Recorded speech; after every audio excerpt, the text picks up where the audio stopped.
like your average bust. They ain't your average badges. That's Max Tac, NCPD's apex predators.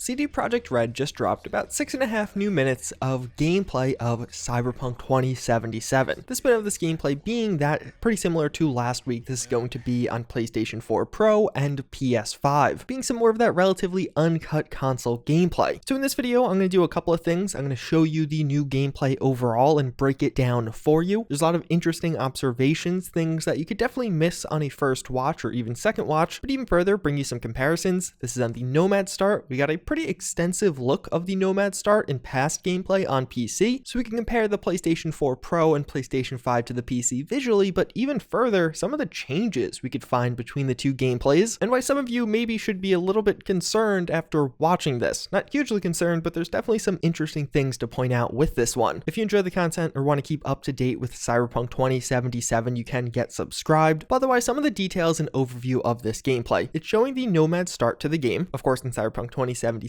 you have 3 different life path starts: Nomad, Corpo, or Street Kid, and it's going to be comparing the PS4 Pro and the PS5, except there's really just one cut point. The first half of the gameplay is PS4 Pro, second half PS5. And pretty similar to what we saw with the Xbox One X and the Xbox Series X, there's no real visual difference between the two because the PS5 is running this using backwards compatibility. So you're going to have better frame rate, better performance, and perhaps a few extra features enabled, but large in part, the two look very similar visually. And something pretty important to note with all of this, we still have yet to see any base model gameplay of either just the normal Xbox One or the normal PS4. So if you're an owner of one of those consoles, just keep that in mind. We still don't know what the game looks like or how it performs on those consoles. But even further, this gameplay actually was described as featuring several of the fixes that will ship with the day one patch. It's not the full day one patch included in this, but many of the fixes apparently are in. And actually, a funny thing with this is the gameplay itself kind of felt like a response to the recent leaks around Cyberpunk 2077. A couple of days ago, I made a video talking about that. I'll have it linked in the eye if you want a more in-depth look description of it. But via those leaks, the Nomad start of the game around the first 20 minutes of that Nomad start is what leaked. And now we're getting this official drop of some Nomad gameplay, but also the disclaimer that it does include fixes from the day one patch. Almost like, hey, remember that other one that you may have seen some bugs in? It didn't have these fixes. And it's also worth noting, as far as spoilers do go, there's not many in this. It is showing off mostly the life path intro, which tend to last about an hour, while the full prologue is 4 to 6 hours long. And basically all the footage we've seen overall for Cyberpunk 2077 is from that 4 to 6 hour prologue. But one of the first things we get to look at is some additional and new character creator gameplay. Doesn't really give us anything super new. We've actually gotten a few looks at the character creator as of late. And you can see here, just tilting around the character, some of the different hair options. Something that is interesting for this is you could actually see this little icon in between some of the preset options. Considering this is for both skin tone and hair color, I wouldn't be shocked if this is a way to input a custom color, maybe just using RGB or mixing several other colors together, which is a nice feature to have if that is what this is. From there, the gameplay actually starts with a separate quest, not quite the prologue, as the CDPR employee just commentated. And one of the things here that probably stood out immediately to many of you, very similar to what we saw on Xbox One X, is the driving is again really slow. And this doesn't necessarily mean anything, but it does feel weird how the player is just driving kind of appropriately, slightly faster than some of the other cars, but not going full throttle like most of us do while playing games like this. And now that we've seen it happen on both the PS4 Pro and Xbox One X, I definitely think there could be some more credence to that theory that perhaps full open driving on those consoles does lead to some issues, whether it be on frame rates or things popping in more aggressively. A pretty interesting observation with this one. You can see all these HUD elements going on, but we've heard from some of the recent previews that you could actually turn off the entirety of the HUD except these quest markers, at least in the preview build of the game. Another pretty cool detail, as you drive up to this little map which looks like a fast travel point, the icon as well as the map itself actually appear. It wasn't there previously. Also pretty similar to what we saw on the Xbox One. On the base PS4 Pro, we see very small crowds. Definitely a far cry from this or even certain other PC based gameplay. From some of those hands-on previews playing on PC, it very much so seems like this is a graphic setting, mainly because on the PC gameplay the crowds were way thicker. So perhaps on consoles, to help help with performance, there are just smaller crowds overall. Here we have the Nomad start officially begin. A pretty cool detail is all 3 of these starts will actually start with you looking into a mirror. Some context on what's happening here: we're actually ripping off the patch of a former Nomad gang we were a part of, but we're moving on from them, and the mechanic actually comments on this in the next sentence. And although we've basically seen all of this gameplay before, it is pretty interesting to compare what we have here to what we have seen in the past on PC, as it's basically a one-to-one direct comparison. And it is worth noting this PC gameplay is from June of this year, and immediately one of the big takeaways I have comparing the PC version to the PS4 Pro version is how similar they actually look. Although there definitely are concerns around frame drop options and dropping below 30 FPS on the older consoles, as far as the visuals overall of the game, it looks really good. And you can definitely tell the PC version here looks better. It has further refinements, the lighting's a bit better, the shadows a bit better, and even just the raw texture quality seems to be a bit higher. It's not like this is an insane night and day difference, and if you're playing on the PS4 Pro, you are at a way degraded version. This driving scene isn't quite as direct, but it is interesting to see how many HUD elements were actually changed from June of this year till now, as it really just seemed like the HUD overall got several little tweaks here and there. I would actually say this is also one of the biggest differences. The visuals of the car just look way better on PC. This may be partially due to the differences in the motion blur, the compressed video that we have for the consoles. And then one of the other things that you can notice on consoles that weren't really a thing on PC is some pop-in here or there. Now, it honestly isn't that bad. I've seen a lot of people complaining heavily about this. Honestly, for me, even though I'm not planning to play this on consoles, that didn't bother me. One of the interesting aspects of the life path starts in Cyberpunk is you always start with Jackie in some regard. In the Corpo, you're friendly already. Street Kid, you don't like him right off the bat. And in the Nomad start, you're just mutually working on a job together. I know some people might think those are spoilers, but it's literally the first 20 or so minutes of gameplay. Hey, you, sure you've moved contraband before? Why, are you nervous? Me? Por favor. And from there, the Nomad start, we could see as we are going through the stages of trying to smuggle some stuff into Night City. Something that just looks pretty nice to me and is relatively new is that quest stage completion effect. It's relatively minor, but I just really like that. Another cool observation here, it looks like all of the guards, or perhaps all of the people around you that actually have a weapon out, you can see their field of view on the minimap. Definitely very helpful for stealth gameplay, but it also is interesting how it will dynamically work, either for only being potential combatants, or perhaps again, only those with weapons equipped. If you're armed, place your weapon here.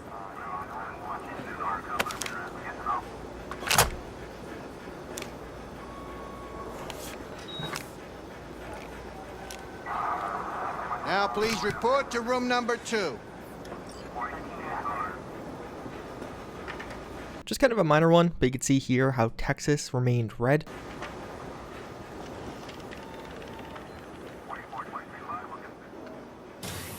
Room 2. Please sit.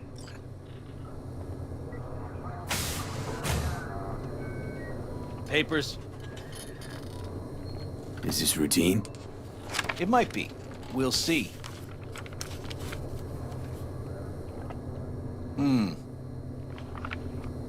What are you transporting?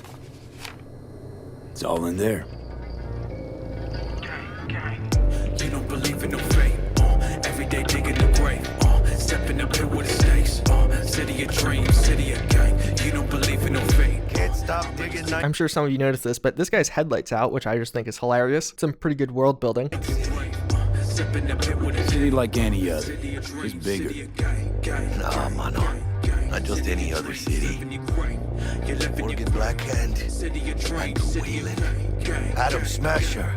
There are a few name drops here, and without giving any real spoilers to Cyberpunk 2077 specifically, the names dropped are those involved in the Fourth Corporate War, which was a literal war between corporations where they hired mercenaries to fight for them. These people named are large in part mercenaries who fought for the corporations. Adam Smasher is credited with killing Johnny Silverhand. Adam Smasher and Morgan Blackhand are rivals. Another comparison we can make here, although what is likely an unfair one, is some of the rain effects on the vehicles. We just recently got a new RTX trailer from Nvidia, and there we can see rain effects looking beautiful. There's quite a difference comparing those to what we have on consoles here. I think one of the biggest ones is that although the rain will apply to your windows still, it definitely seems like it has way more of an effect on PC, like making some of the lights get a bit blurred, or light distribution overall seems to actually be impacted by that rain, which is pretty insane. But to be frank, that's just one of those cool next-gen features, and this technically isn't even the next-gen version of Cyberpunk 2077 on the PS5. It's the emulated version.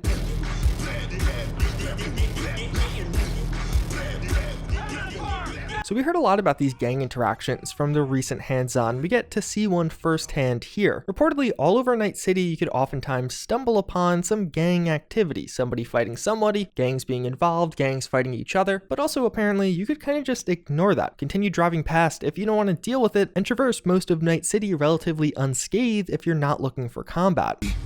Shit's going down. Shut the hell! Fucking shoot! You look like your average bust. They ain't your average badges. That's Max TAC. NCPD's apex predators. MTAC rolls in when things fly out of hand. Gunks out there, though. Just a midday snack for them.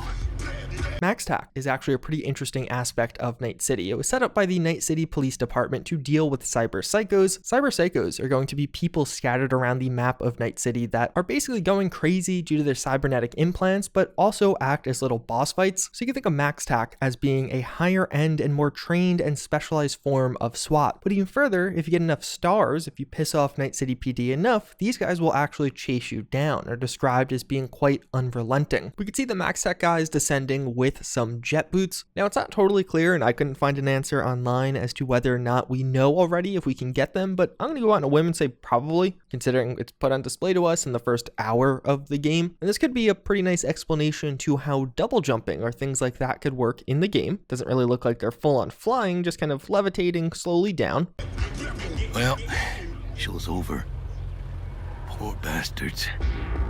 But they had it coming.